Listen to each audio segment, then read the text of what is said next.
Amigos, tudo bem? Meu nome é Josemar Bueno e hoje vamos falar mais uma vez, do PNE 2050, dando continuidade ao nosso primeiro vídeo, em que eu falei sobre a descentralização do setor elétrico, e hoje vamos falar então do comportamento desse consumidor, esse novo consumidor ou novo comportamento, de consumo no setor elétrico. Mas primeiro quero fazer um convite para você. E deixo o convite para que conheçam o nosso curso de 50 horas de Mercado Livre de Energia, e o link está na descrição deste vídeo. Então, se você tem interesse em trabalhar ou atuar de certa forma, direto ou indiretamente, no Mercado Livre de Energia, conheça a nossa proposta de curso. Certo, pessoal? Então, agora vamos para o nosso conteúdo. Então, estamos aqui no PNE 2050, vamos novamente aqui à página 11, Então, nós falamos aqui sobre a descentralização e hoje vamos falar então do comportamento do consumidor de energia. Então, para quem tem o documento, estamos agora na página 51. Vamos lá então. Pronto, então estamos aqui na página comportamento do consumidor de energia. Então vamos ler o texto. Ele diz assim: os diversos avanços tecnológicos do setor elétrico têm produzido importante alteração no papel dos consumidores.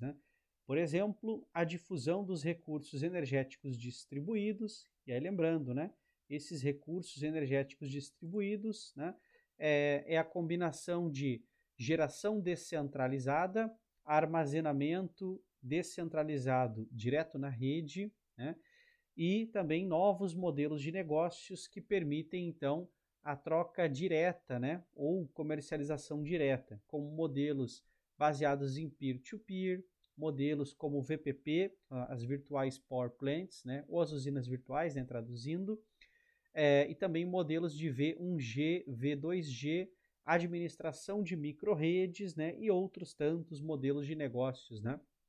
Mas então, voltamos aqui.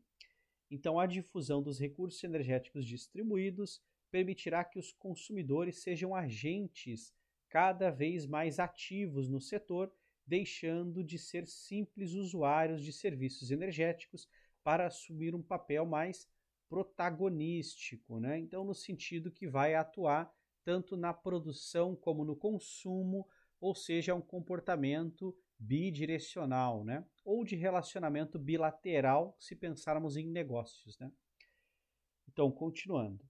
Além disso, tendências como uma maior consciência ambiental, envelhecimento populacional, mudanças climáticas, digitalização, como eu falei no último vídeo sobre modelos de negócios, cidades inteligentes, blockchain. Blockchain é uma tecnologia com o foco na descentralização, é muito interessante, podem alterar a forma que os indivíduos tomam decisão e se relacionam com o setor energético. E, ademais, deve-se destacar também o papel relevante do ambiente regulatório, que associa a mudança de comportamento do consumidor, potencializa o surgimento de novos modelos de negócios no setor elétrico. Bom, aqui tem uma figura, Eu vou ler o texto anterior à figura e aí vamos analisar aqui o contexto da imagem, Então, diz assim: desta forma, espera-se um número crescente de aparelhos com sensores e capacidade de comunicação nas unidades consumidoras de energia. Eu até vou acrescentar aqui nesse texto, uma coisa importante. Dispositivos hoje, que além de dispositivos sensores, eles também vão ter uma certa inteligência. Então, você vai ter a tomada de decisão. Vou dar um exemplo simples. Hoje, por exemplo, um dispositivo que a gente chama de sensor de movimento, sensor de presença, ele funciona assim, ele detecta um movimento de alguém no ambiente e ele manda ligar a lâmpada, por exemplo. Então, acho que todo mundo conhece esse dispositivo, é muito comum em acionamento para pontos de luz em condomínios, em áreas de escadarias e assim vai.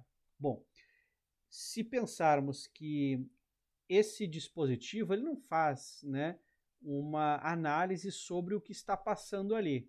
Basicamente, se o volume é suficiente para causar um distúrbio, né, na distribuição de luz que chega até o sensor óptico, ou alguma emanação de infravermelho, né, que seria calor, né, o dispositivo percebe que tem alguma coisa ali, mas não sabe se é uma pessoa, né? Quando você vai para dispositivos inteligentes, você já pode pensar que no futuro talvez seja comum o dispositivo analisar o que é que está ali. Então, por exemplo, a iluminação de uma varanda, né, a iluminação de uma área externa do quintal da casa, eu consiga configurar, por exemplo, para não acionar se passar um cachorro, um gato, né, um animal ali que seja de estimação ou um animal da rua, por exemplo. O sistema pode, no futuro, identificar a diferença entre uma pessoa ou um animal que só está passando por aí, né? Uma pomba que passou voando, por exemplo, né? Então, eu adicionaria, né, que os aparelhos, além de ter capacidade de comunicação e sensoriamento, também vão começar a adotar de inteligência própria para otimizar as próprias funções, né? Então, isso acho que pode acontecer. E aqui continuando, né? O que irá revelar maior informação sobre padrões de consumo. Este fato deve fortalecer o engajamento do consumidor, ao mesmo tempo que possibilita a oferta de novos produtos/serviços para maximizar o aproveitamento, né, o benefício do aproveitamento dos recursos energéticos distribuídos. Em outras palavras, a conjunção da nova infraestrutura associada à digitalização, isso é importante, porque a digitalização ela dá vazão, ela dá velocidade, dá liquidez para o mercado, né? Da revelação das preferências individuais do consumidor e da necessidade de adequação dos desenhos de mercado e regulação deverão gerar novos modelos de negócios, aumentando a diversidade dos agentes. E isso aqui é interessante, ó, a revelação das preferências individuais do consumidor. Talvez vocês já tenham parado para pensar, né, que algumas afirmações que são feitas para o mercado como um todo, elas não fazem muito sentido, né? Quando, por exemplo, comentamos que pessoas de grupos A e B têm preferências X, Y, Z, né, na hora de tomadas de decisão. Então, por exemplo, as pessoas querem comprar e vender energia. Será mesmo que é isso que as pessoas querem? Porque ninguém nunca fez uma pesquisa que de fato entrevistasse um grupo grande, né, de pessoas, por exemplo. Então, muitas das tomadas de decisão hoje são baseadas em pesquisas, mas elas podem não ter completamente um fundo de verdade, né? Vou dar alguns exemplos, né? A iluminação pública. Na minha opinião, né, a forma que eles aplicam como é que eu posso dizer, a cobrança, né? Porque ela é uma cobrança, eu ia falar contribuição, mas na fatura de energia aparece, né? Contribuição para iluminação pública, mas no fim é uma cobrança, certo? Eu acredito que esta forma, ela não é adequada, né? Poderíamos ter outro modelo, né, de negócios ali com base, né, em otimizar a iluminação pública, por exemplo. Então, eu acho que a maioria das pessoas pensa como eu, mas na prática eu não sei, né? É uma opinião minha. Então, esta forma aqui de você coletar dados, né, diretamente dos consumidores e conseguir fazer uma análise mais apurada faz mais sentido, né? Bom, então, analisando a figura aqui para finalizarmos, né?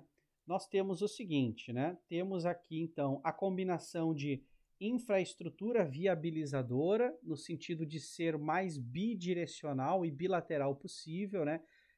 Relacionando gerador, distribuidor e consumidor, né? As preferências do consumidor, entendendo de fato, né, se ele quer comprar e vender energia, se ele quer um sistema de créditos, o que ele quer, na verdade, né, como ele gostaria que fosse atendido, né? E uma estrutura de mercado e regulação que não impeça a inovação. Isso resulta, então, em novos modelos de negócios e também novos agentes, né? Então, nós temos aqui um ciclo onde temos a mudança no comportamento do consumidor, assim como acontece em todos os mercados, né? Bom, então, pessoal, vou ficando por aqui, né? Senão o vídeo vai ficar muito longo. E deixo mais uma vez o convite para vocês para que conheçam o nosso curso de 50 horas de Mercado Livre de Energia. O link está na descrição desse vídeo, certo, pessoal? Então, um grande abraço e uma ótima semana.